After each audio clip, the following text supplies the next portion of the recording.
Alright, hello friends. We're going to read some of the stories from the Cinderella stories from around the world. One of them I already read to you, which is in here, is the Egyptian one. So I'm going to read to you. There is the French one. And there is one from North Africa. And there is and I'm going to read this one. This one's the Chinese fairy tale one. I have another book if you want to read later, Yeh Shen, Cinderella story from China. But here's just a little bit of a same story, but just a little bit shorter. So I thought I'd read that for you. All right, Cinderella, a French fairy tale. Once upon a time, there was a beautiful girl who lived with her stepmother and two stepsisters. The stepmother and stepsisters had very cruel hearts and treated the girl poorly. They made her do all the work, scrubbing the dishes, mopping the floors, washing the clothes, and cleaning their bedrooms. The stepsisters dressed in the finest gowns and slept in the finest beds. The poor girl was given only rags to her. She slept on a straw bed. The stepsisters called the girl, of course, Cinderella, because her clothes were often covered in cinders and ashes from the fireplace near her bed. This sounds like the one we're really familiar with. One day, an invitation for the prince's ball arrived. The stepsisters were delighted. They spent the next few weeks picking out gowns and deciding how to style their hair. Cinderella wanted to go to the ball too, but the stepsisters laughed. "You?" they said. "Certainly not. There is too much work for you to do. You must clean the entire house and help us get ready." When the day of the ball arrived and the stepsisters left, Cinderella cried, "I wish I could go too," she said. As soon as Cinderella said this, her fairy godmother appeared. She touched Cinderella with her magic wand. The girl's rags turned into a gown of gold and silver. On her feet were glass slippers. Next, the fairy godmother turned a pumpkin into a coach. She turned 6 lizards into coachmen, a rat into a driver, and 6 mice into horses. "But," she warned, "when the clock strikes midnight, the magic will be gone." Cinderella's beauty stunned everyone, especially the prince. She and the prince danced all night. When the clock struck 12, Cinderella ran from the palace, losing 1 slipper.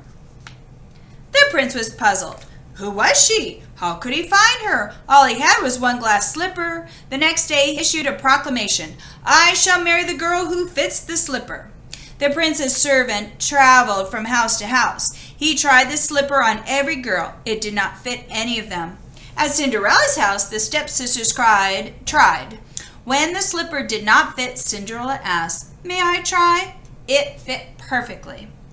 Cinderella's godmother reappeared and touched Cinderella with her wand. The rags were once again changed into fine cloth, and 2 days later, Cinderella and the prince married and lived happily ever after. All right, that was the French one.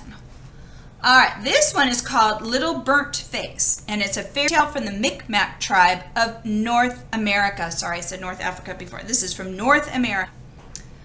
Once upon a time, there lived a widower and his 3 daughters. They lived in a large village by the side of a lake. The oldest daughter was mean. The middle daughter only of herself, but the youngest daughter was kind and good.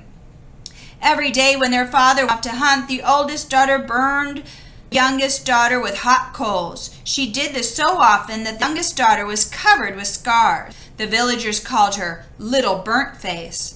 When the father asked why his youngest daughter was always burnt, the oldest daughter lied. "I forbid her to go near the fire, father," the girl said, "but she disobeys and always falls in." On the farther side of the village, in a beautiful wigwam, lived a great chief and his sister. The great chief was invisible. No one but his sister had ever seen him. One day the chief's sister announced that her brother would marry any girl who could see him. Girls rushed to the wigwam. "Can you see him?" the chief's sister asked. Many of the girls lied and said yes. When the sister asked, "What is his shoulder strap made from?" the girls guessed. "A strip of rawhide." "With what does he pull a sled?" the girls guessed again. "A green willow branch." Then the chief's sister knew they had not really seen him. The next day, the widower's 2 older daughters went to the chief's wigwam. Little Burnt Face wanted to go too, but she had nothing to wear but rags. So she ran into the woods and peeled bark from the birch trees. She made herself a dress, a cap, and leggings. She borrowed her father's moccasins for her feet. When little Burnt Face got to the wigwam, she gasped. The great chief was there, and she could see him. The chief's sister asked, "What is his shoulder strap made from?" Little Burnt Face's sister answered, "A strip of rawhide." But little Burnt Face said, "Oh no, it's the Milky Way." "And with what does he pull his sled?" The older girls answered, "A green willow branch."